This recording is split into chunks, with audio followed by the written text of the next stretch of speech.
오늘은 이사야서 53장 1절에서 6절 말씀을 가지고 그에게 담당시켰도다 라는 제목으로 말씀의 은혜를 나누도록 하겠습니다. 우리는 2025년 올해 1월부터 주일 예배 설교를 통해서 창세기부터 쭉 살펴보고 있습니다. 모든 성경책을 다 다루는 것은 아니지만 성경의 흐름의 중요한 부분들을 함께 나누고 있습니다. 여러분들도 느끼셨겠지만 성경을 보면 하나님은 죄악으로 인하여 하나님을 떠나버린 인간이 하나님께 다시 돌아오기를 간절히 원하고 있습니다.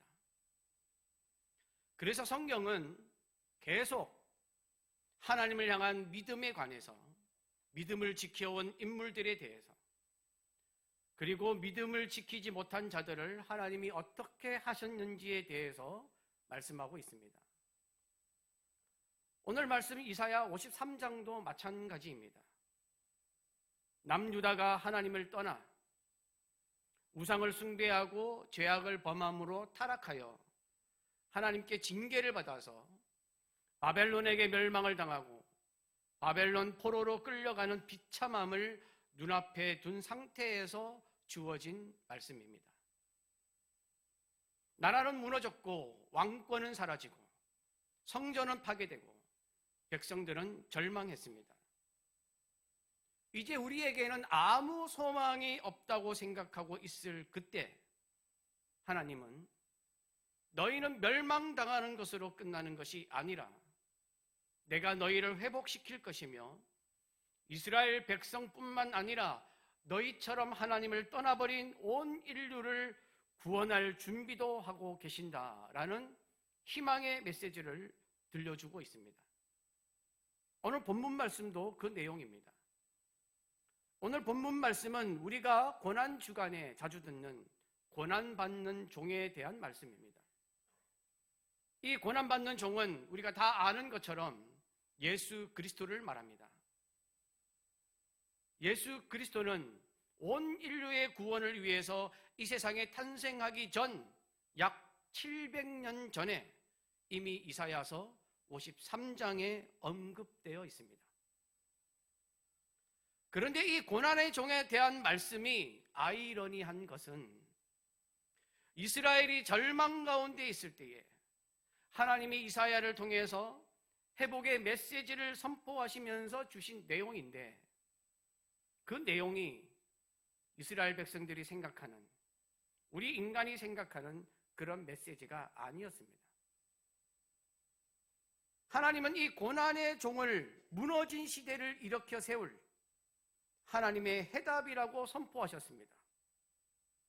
남유다의 마지막 왕 시드기야가 바벨론에 사로잡혀서 두 눈이 뽑힌 채로 끌려갔던 것처럼 세상이 무너진 것 같을 때에 하나님께서 준비해 놓으신 분이라고 말씀하셨습니다.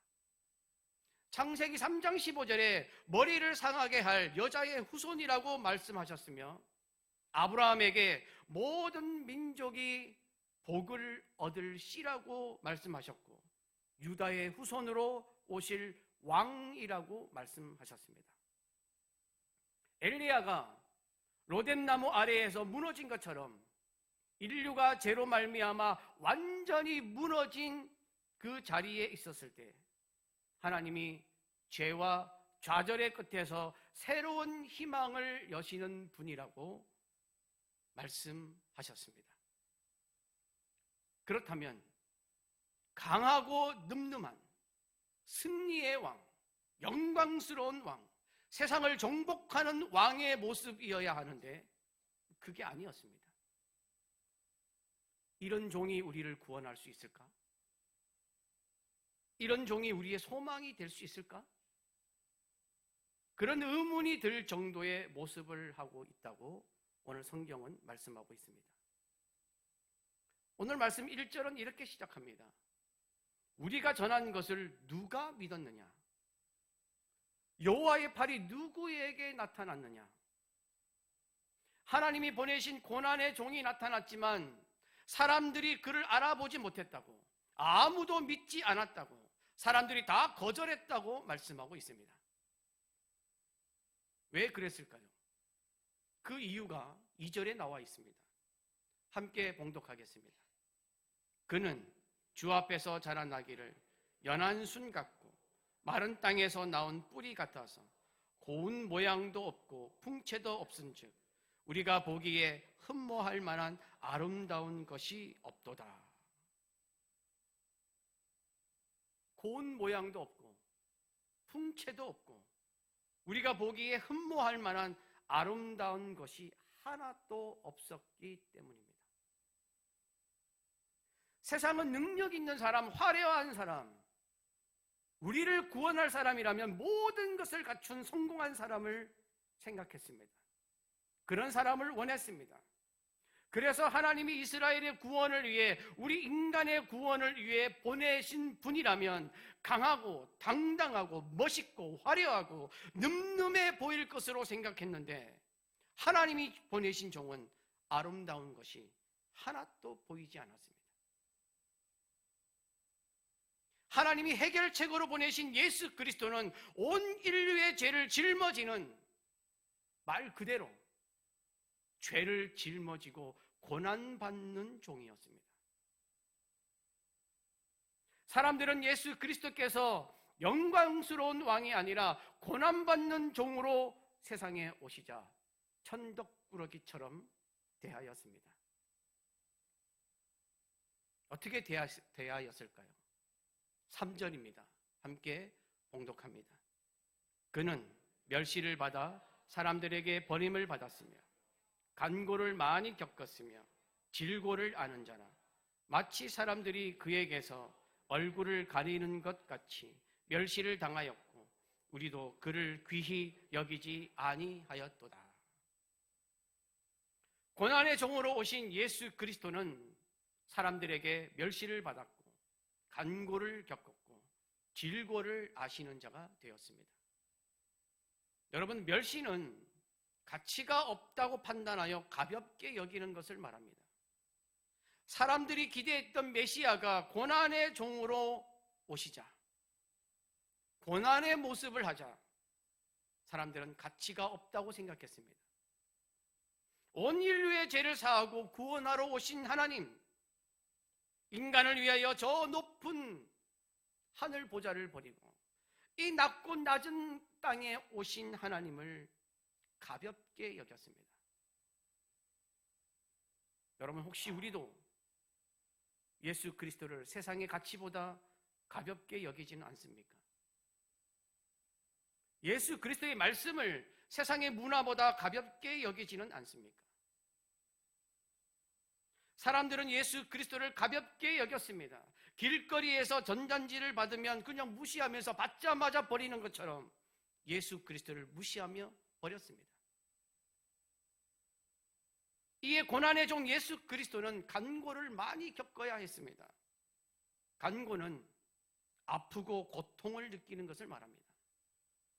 감당하기 힘든 정신적, 육체적 고통을 의미하는 단어입니다. 예수 그리스도는 우리의 죄를 대신 지시기 위하여 채찍에 맞고 살이 찢기고 못에 박히면서 참을 수 없는 고통을 겪었습니다.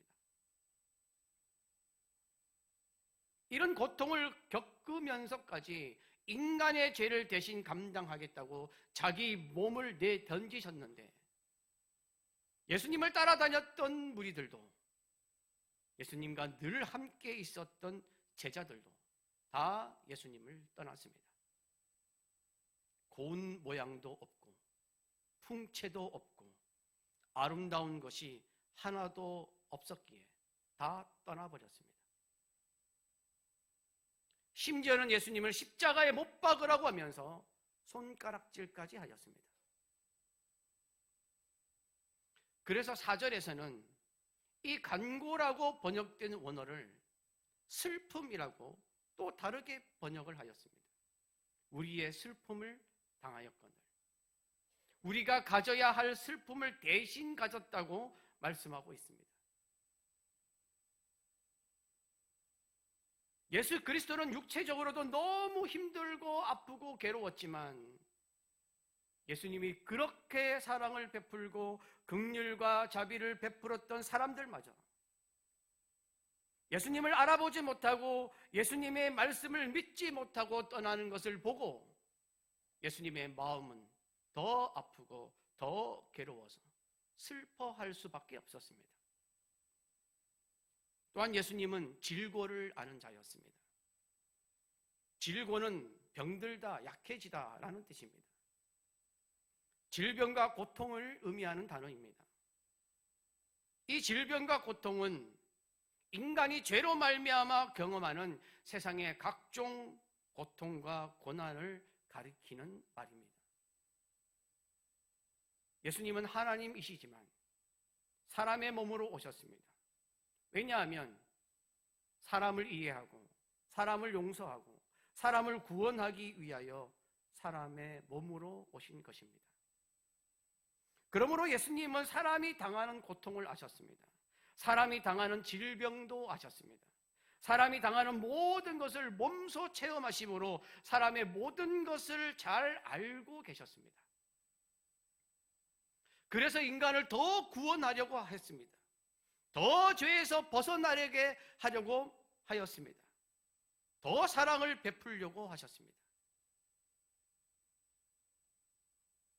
미국 텍사스 오크 힐스 교회 담임 목사이자 이 시대에 가장 영향력 있는 크리스찬 작가로 선정된 미국의 막스 루케이도 목사님이라는 분이 계십니다. 그분이 십자가의 고난을 이렇게 묘사했습니다. 십자가의 죽음은 단순한 사형이 아니다. 죄인을 조롱하며 인간의 존엄을 제거하며 육체뿐 아니라 영혼까지 파괴하는 가장 잔혹한 고문이었다.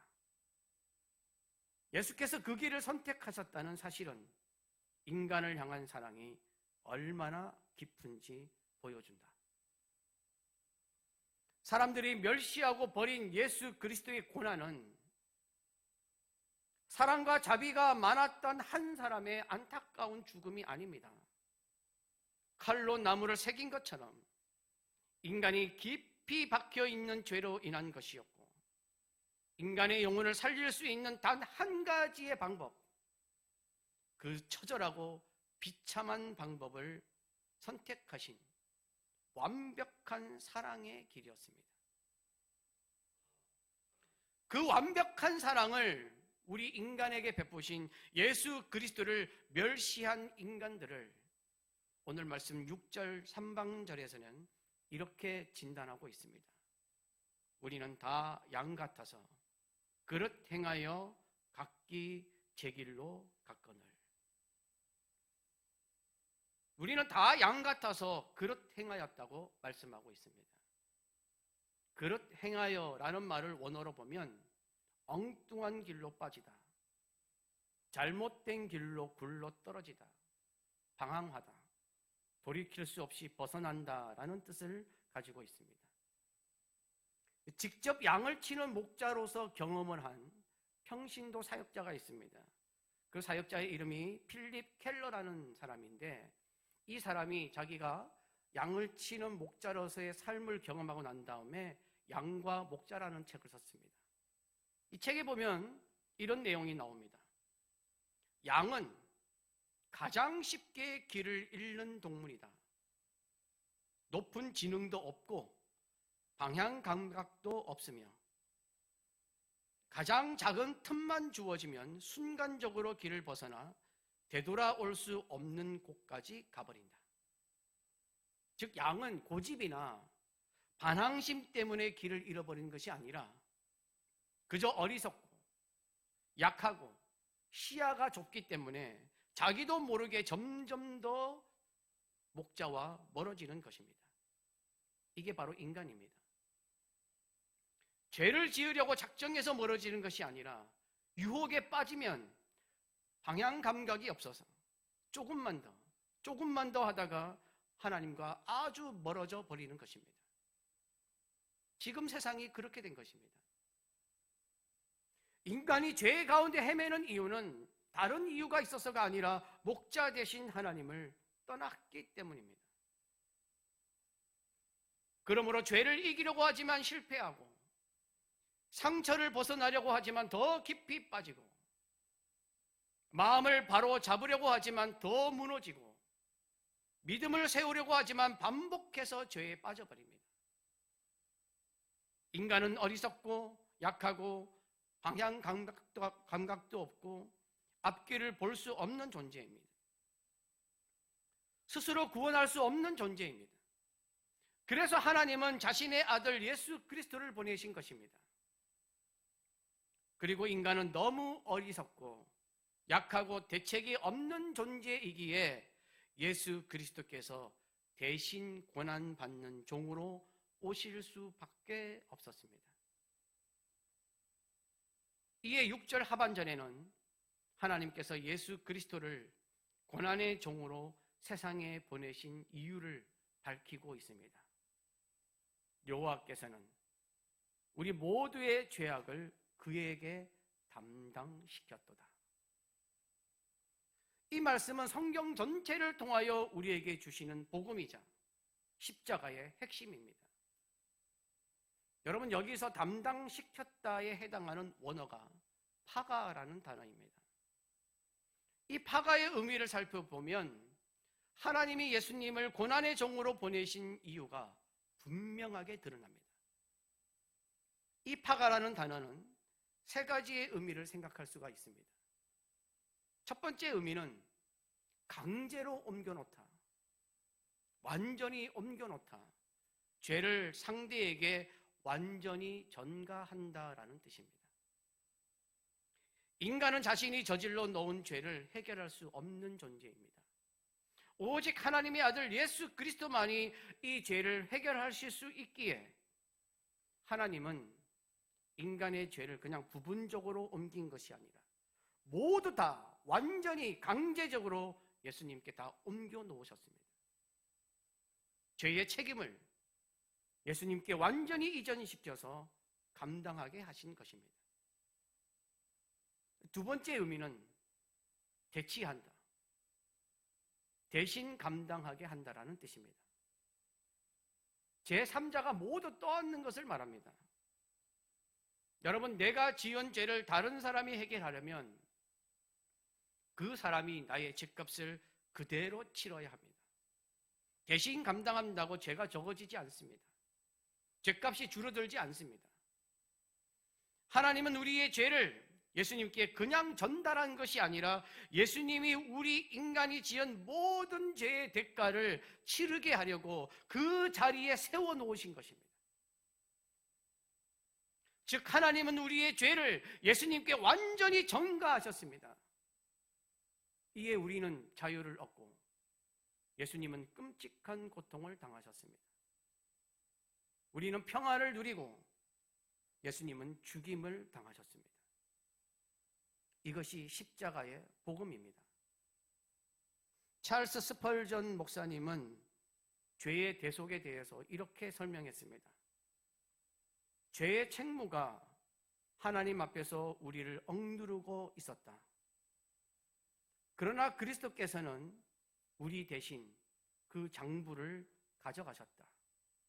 그리고 자신의 피로 그 장부에 완불이라고 쓰셨다. 여러분, 그리스도의 십자가는 우리의 죄값을 완전히 지불한 영수증입니다. 예수 그리스도로 말미암아 우리의 죄가 모두 정산되어 하나도 남지 않은 것입니다. 예수 그리스도는 우리 모든 인간의 죄를 대신하셨습니다. 세 번째 의미는 심판을 쏟아붓다, 주어진 형벌을 감당하도록 한다라는 뜻입니다. 원래 파가의 의미보다 좀 더 확장시킨 의미입니다. 우리가 받아야 할 형벌 그리고 심판을 예수님께 쏟아부었다는 것입니다. 직전으로 오는 우리 인간이 지은 죄의 대가인 심판의 방향을 하나님께서 예수님께 향하도록 꺾어버리셨습니다. 방향을 바꾸셨습니다. 미국의 한 대학교회의 담임 목사였던 켄트 휴즈라는 목사님이 계신데, 이 목사님이 남성의 경건 훈련이라는 책을 쓰셨습니다. 그 책에 보면 이런 내용이 나옵니다. 어느 여름날 폭풍우가 몰아치는 가운데 아버지와 아들은 숲길을 걷고 있었다. 갑자기 하늘에서 찢어지는 듯한 소리가 나면서 번개가 아들을 향해 떨어지고 있었다. 아버지는 본능적으로 아들을 끌어안았다. 그리고 아버지가 번개를 맞았다. 아들은 살아났지만 아버지는 그 자리에서 쓰러졌다. 아버지는 아들을 살리기 위해 하늘에서 떨어진 죽음의 번개를 자기 몸으로 받아냈다. 이것이 바로 십자가다. 우리는 심판의 번개 아래에 있었고 하나님은 그것을 아들에게 쏟아 부었다. 그래서 우리가 살았다. 우리의 죄악을 예수님께 담당시켰다는 의미를 지닌 단어 파가는 예수 그리스도 십자가를 정확하게 설명해 주는 단어입니다. 하나님은 하나님이 창조하셨기에 극진하게 사랑한 우리가 죽지 않도록, 멸망당하지 않도록 하나님의 아들 예수 그리스도에게 심판을 쏟아 부으셨습니다. 왜냐하면 우리 인간은 그 죄를 감당할 수 없는 존재이고 그 죄를 감당하실 분은 오직 하나님의 아들 예수 그리스도밖에 없었기 때문입니다.